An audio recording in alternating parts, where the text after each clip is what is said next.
రఘునందన్ రావు మాట్లాడితే చట్టాలు కేసుల ముచ్చట్లు మధ్య మధ్యలో వస్తుంటాయి. ఎదురు మాట్లాడేటోళ్లకు సంధియకుండా ఇరుకున పెట్టినట్టే మాట్లాడతాడు.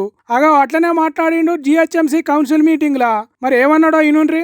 ఎఫ్ఐఆర్ నమోదైంది, పోలీసు వాళ్ళు దర్యాప్తు చేస్తున్నారు. Let the investigation be completed. అది నేను మీ తరఫున మాట్లాడినా, వారి తరఫున మాట్లాడినా, ఎవరి తరఫున మాట్లాడినా, బీయింగ్ అన్ అడ్వకేట్, ఎఫ్ఐఆర్ అయిన తర్వాత పోలీసు వాళ్ళు వాళ్ళ పని వాళ్ళు చేస్తారు. మీ దగ్గర ఏమైనా ఆధారాలు ఉంటే, మీ దగ్గర ఉన్న చాలా మంది ఎమ్మెల్యేలు కూడా అడ్వకేట్స్ ఉన్నారు, వారిని తీసుకొని వెళ్ళి కన్సర్న్ ఎస్హెచ్ఓ గారికి ఆధారాలు సబ్మిట్ చేయండి. ఇన్నారా? ఎఫ్ఐఆర్ కాకుంటే అనాలే గాని కేసు బుక్ చేసినాక కార్పొరేటర్ మీద చర్యలు తీసుకోవాలి అనుడేంది? మీ దగ్గర ఏమన్నా ఆధారాలు ఉంటే చెప్పుర్రి అంటున్నాడు. ఇంతకు ఏ ముచ్చట మీద మాట్లాడి ఎంపీ రఘునందన్ రావు అంటే, బీఆర్ఎస్ పార్టీ లీడర్ సర్దారు కొన్ని రోజుల కింద తనకు తానే జీవి తీసుకున్నాడు.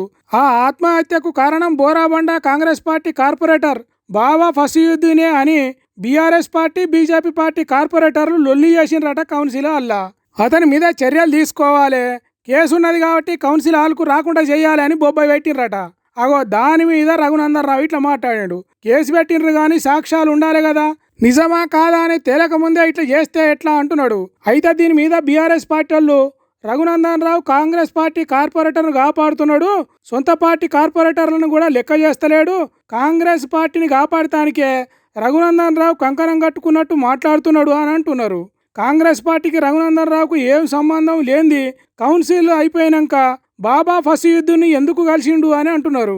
బీజేపీ పార్టీలో ఉండుకుంటేనే వాళ్ళ కార్పొరేటర్లను లెక్క చేయనట్టు చేసిండు. తెలంగాణ బీజేపీ పార్టీని కాంగ్రెస్ పార్టీకి జేబు పార్టీగా చేస్తున్నాడు అని అంటున్నారు. మరి వాళ్ళ మాటలల్లా నిజం ఎంతున్నదో మనకు తెలియదు కానీ సోషల్ మీడియాలో పొట్టు తిప్పుతున్నారు ఈ వీడియోలను. ఈ నడుమ కాంగ్రెస్ పార్టీకి రఘునందన్ రావుకు దగ్గర అవుతున్నాడు, కాంగ్రెస్ సర్కారు రఘునందన్ రావుకు సాయం చేస్తున్నట్టున్నది అనే వార్తలు వస్తున్నాయి. ఏమో మరి వాళ్ళ నడుమ ఏం జరుగుతున్నదో ఏమో కానీ తెలంగాణ కాంగ్రెస్ పార్టీ కమలం పార్టీ ఎంపీ దగ్గర అవుతున్నట్టే కొడుతున్నదట. చూడాలే ఏం జరుగుతుందో మరి ముందు.